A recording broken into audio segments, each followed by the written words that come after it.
lagi di Rumah AIA Channel. Pada video kali ini kita masih membahas tema 1, selamatkan makhluk hidup, dengan subtema 3, ayo selamatkan hewan dan tumbuhan. Pada pembelajaran 1, materi IPA, kita akan membahas tentang pelestarian hewan. Makhluk hidup memerlukan tempat tinggal untuk hidup dan berkembang biak. Tempat tinggal makhluk hidup disebut habitat. Misalnya hutan. Hutan harus kita jaga agar hewan dan tumbuhan yang tinggal di dalamnya dapat melangsungkan hidupnya.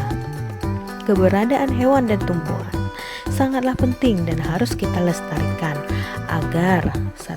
Tidak punah, 2. Dapat dimanfaatkan oleh manusia sebagai bahan makanan, 3. Menjaga keseimbangan ekosistem antara produsen dan konsumen, 4. Dapat dimanfaatkan sebagai sumber belajar untuk mengembangkan ilmu pengetahuan. Upaya-upaya yang dapat dilakukan untuk melestarikan hewan adalah sebagai berikut. 1. Memahami pentingnya pelestarian hewan. Untuk dapat melestarikan hewan, kita harus memahami cara merawatnya dengan baik. Misalnya, jenis makanan, ukuran kandang yang sesuai dengan ukuran hewan peliharaan, serta kebersihan hewan dan kandangnya. Tidak hanya cara merawatnya, ketika memelihara hewan kita juga harus memperhatikan jumlah populasinya. Jika hewan tersebut adalah hewan langka, kita tidak boleh mengusik keberadaan hewan tersebut, serta menjaga mereka untuk hidup di habitat aslinya. 2. Membuat tempat penangkaran untuk hewan langka. Pembuatan penangkaran hewan bertujuan agar hewan langka dapat berkembang biak dengan aman. Setelah cukup umur, mereka dapat dilepas ke alam bebas agar hidup secara alamiah. Penangkaran hewan dapat dilakukan secara ex situ dan in situ. Ex situ artinya di luar habitat aslinya, seperti kebun raya, kebun binatang, dan taman safari.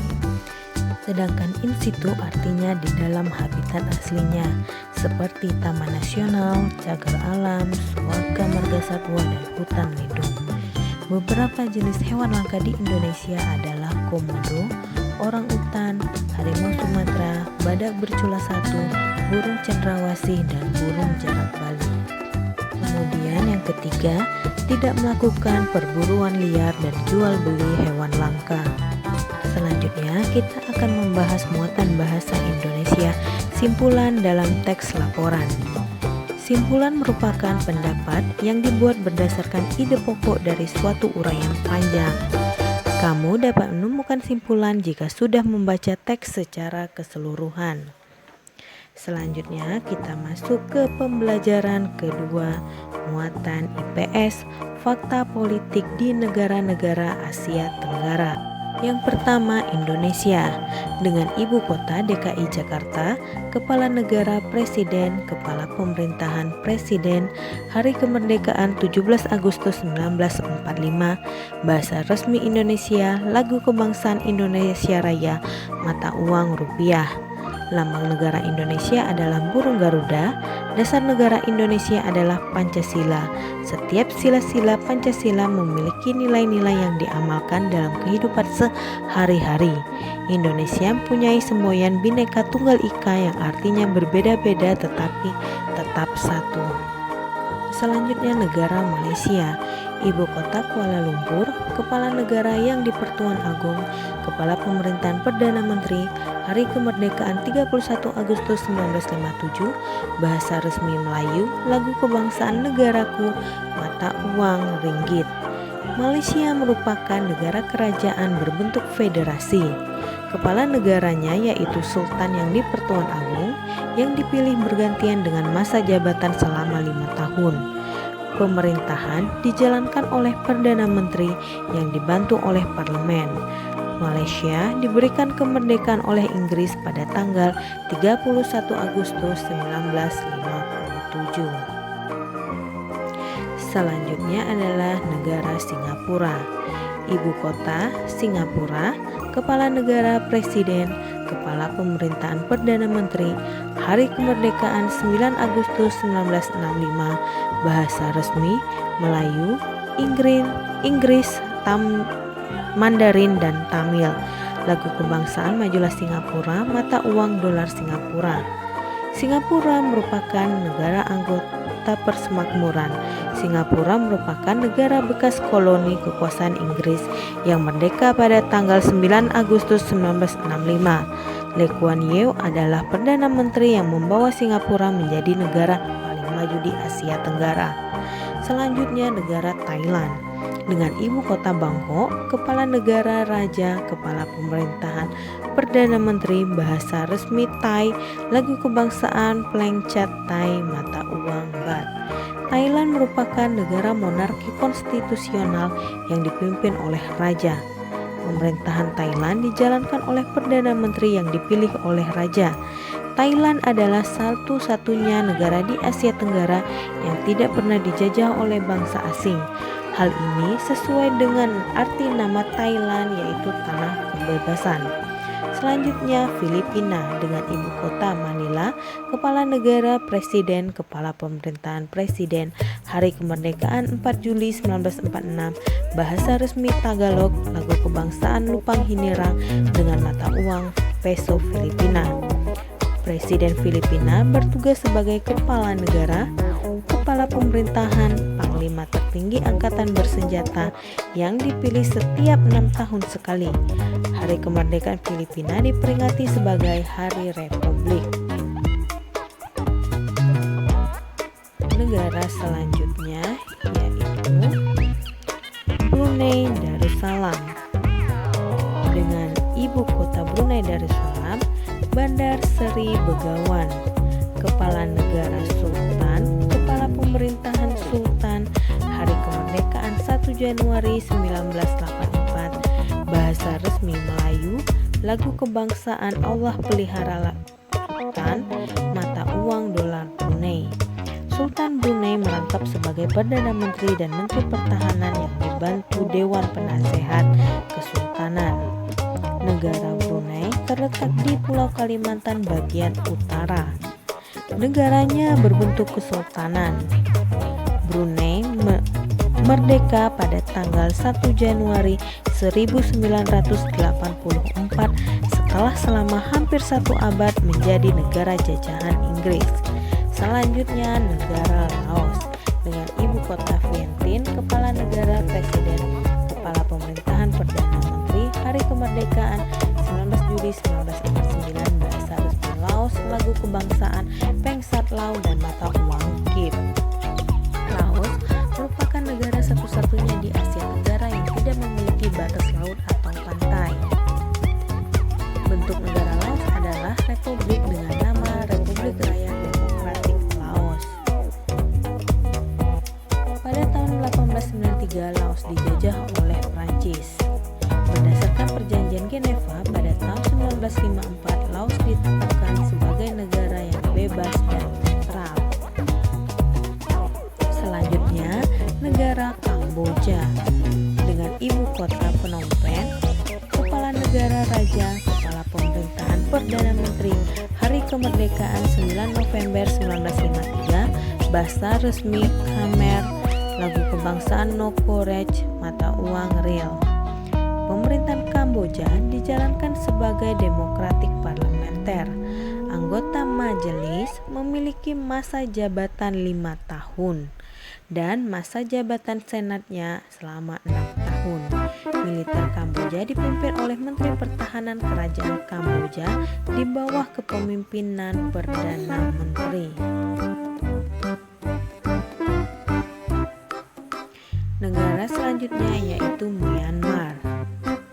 Dengan ibu kota Myanmar Naypyidaw, kepala negara, presiden, kepala pemerintahan presiden, hari kemerdekaan 4 Januari 1948, bahasa resmi Myanmar, lagu kebangsaan Kaba Mackay, mata uang Kyat.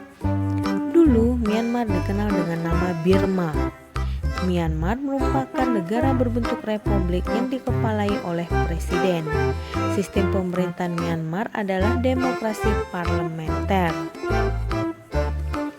Myanmar memproklamasikan kemerdekaannya pada tanggal 4 Januari 1948.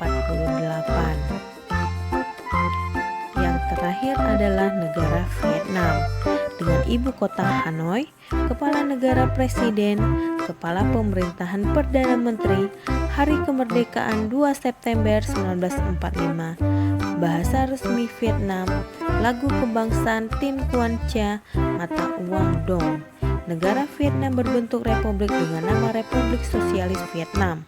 Presiden Vietnam merupakan kepala negara sekaligus kepala militer Vietnam.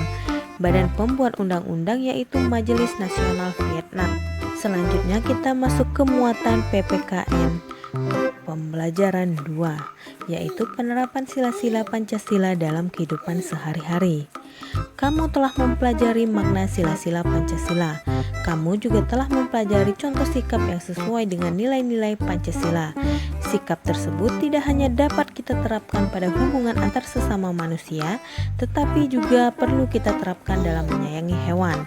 Salah satu penerapan sila-sila Pancasila adalah melestarikan hewan langka yang ada di Indonesia, misalnya orang utan. Orang utan merupakan hewan yang dilindungi karena keberadaannya langka. Beberapa contoh lain penerapan sila-sila Pancasila dalam menyayangi hewan adalah sebagai berikut. 1. Melindungi dan merawat hewan sebagai tanda syukur kepada Tuhan Yang Maha Esa sesuai dengan sila pertama. 2. Memiliki kebanggaan terhadap hewan-hewan asli Indonesia yang unik dan beragam seperti sesuai dengan sila ketiga. Kemudian melaksanakan kewajiban dan hak kita dalam menyayangi hewan di sekitar kita, sila keempat. Selanjutnya kita masuk ke SBDP teknik pewarnaan patung. Setelah membuat patung dengan berbagai macam bahan yang digunakan, lebih menarik lagi jika patung tersebut diberi warna. Warna yang digunakan juga dapat sesuai keinginan. Warna yang digunakan berasal dari cat, seperti cat poster atau cat akrilik. Cat poster adalah cat yang sifatnya menutup secara merata. Tekstur warna yang dihasilkan cat poster agak mengkilap karena ada minyak sebagai bahan dasarnya. Cat poster biasanya hanya memiliki warna dasar saja seperti merah, biru, kuning, serta tambahan warna putih dan hitam. Kemudian ada cat akrilik adalah cat yang terbuat dari plastik dan mengeras saat kering. Karena sifatnya yang mudah kering, mengaplikasikan cat akrilik juga harus cepat. Karena jika telah kering, cat akrilik akan susah dihapus. Selanjutnya kita masuk ke teknik pewarnaan. Ada dua jenis teknik pewarnaan, yaitu teknik pewarnaan akuarel dan plakat. Teknik akuarel adalah teknik pewarnaan dengan sapuan warna yang tipis sehingga hasil warna hampir transparan. Warna yang tipis didapatkan dengan menambahkan lebih banyak air. Yang kedua, teknik plakat. Teknik plakat adalah teknik pewarnaan dengan sapuan yang tebal dan komposisi cat yang kental sehingga menghasilkan warna yang pekat. Cat yang dipakai biasanya cat poster atau cat akrilik. Selanjutnya kita lanjut ke pembelajaran ketiga dengan muatan IPA pelestarian tumbuhan. Seperti halnya hewan, tumbuhan pun harus kita lestarikan agar tidak punah. Upaya-upaya yang dapat dilakukan untuk melestarikan tumbuhan, yang pertama, mengembangbiakan tumbuhan yang sudah kita manfaatkan. Misalnya, mengembangbiakan tumbuhan secara vegetatif alami atau vegetatif buatan. Yang kedua, tidak menebang pohon sembarangan. Yang ketiga, melakukan tebang pilih, artinya menebang pohon dengan memilih ukuran dan usia tumbuhan yang sesuai. Yang keempat, penghijauan, yaitu menanam kembali pohon yang sudah ditebang. Yang kelima, pelestarian tumbuhan secara in situ dan ex situ untuk tumbuhan. Contoh pelestarian in situ adalah hutan lindung. Contoh pelestarian ex situ adalah kebun raya Bogor. Beberapa tumbuhan langka di Indonesia antara lain bunga bangkai, bunga rafflesia, kantong semar, cendana, dan meranti. Yang terakhir, mengembangbiakan tumbuhan langka dengan kultur jaringan, yaitu memperbanyak jaringan tumbuhan menjadi tumbuhan baru.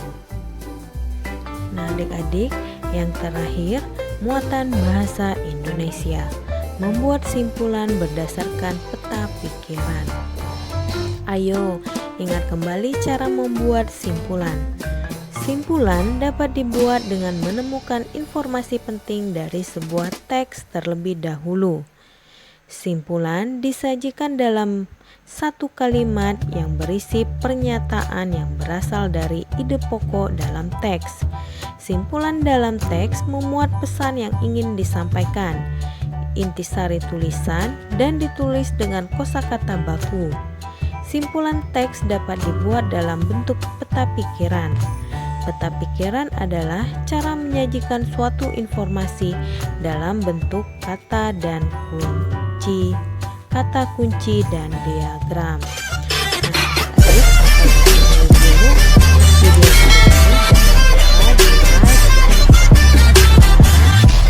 Jangan nantikan video-video kita selanjutnya. Bye bye.